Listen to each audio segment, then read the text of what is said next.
नमस्कार दोस्तों, जय श्री हरि।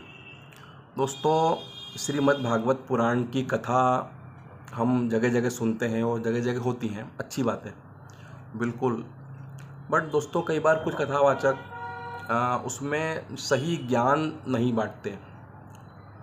तो जैसे कई उदाहरण ऐसे कई उदाहरण मैंने भी कई जगह सुना है कि जैसे प्रहलाद के प्रकरण में जब नरसिंह भगवान प्रकट होते हैं, तो जब उनसे भगवान अंत में कहते हैं कि बेटा वर मांगो, तो यहाँ पर कुछ गड़बड़ हो जाती है। कुछ कथावाचक इसमें बोलते हैं कि जो प्रहलाद महाराज बाद में जो राजा बने थे, तो भगवान आए और उनकी मनोकामना पूरी की, उनको राजा बना दिया।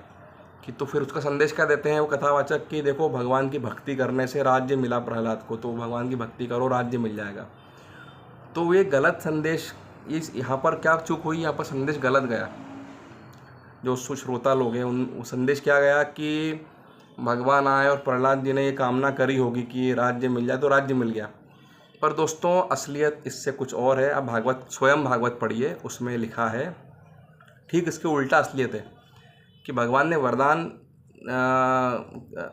मांगने को बोला प्रहलाद जी से, पर प्रहलाद ने उल्टा भगवान से बोला, भगवान कहीं मेरी भक्ति में कोई कमी रह गई, कोई खोट रह गई, क्या मुझसे वरदान मांगने को कह रहे हैं, संसारिक वरदान खास करके।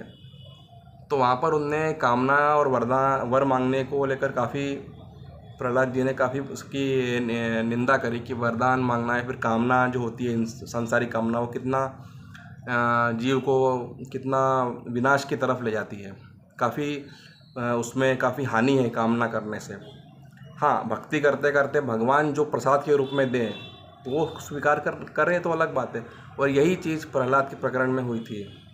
नरसिंह भगवान ने प्रहलाद के मांगने पर नहीं, बल्कि स्वयं की आज्ञा से बोला कि तुम मेरे परम भक्त हो, शुद्ध हृदय हो, तुम्हें इस समय तुम्हारे राज्य को तुम्हारे जैसे राजा की ज़रूरत पड़ेगी।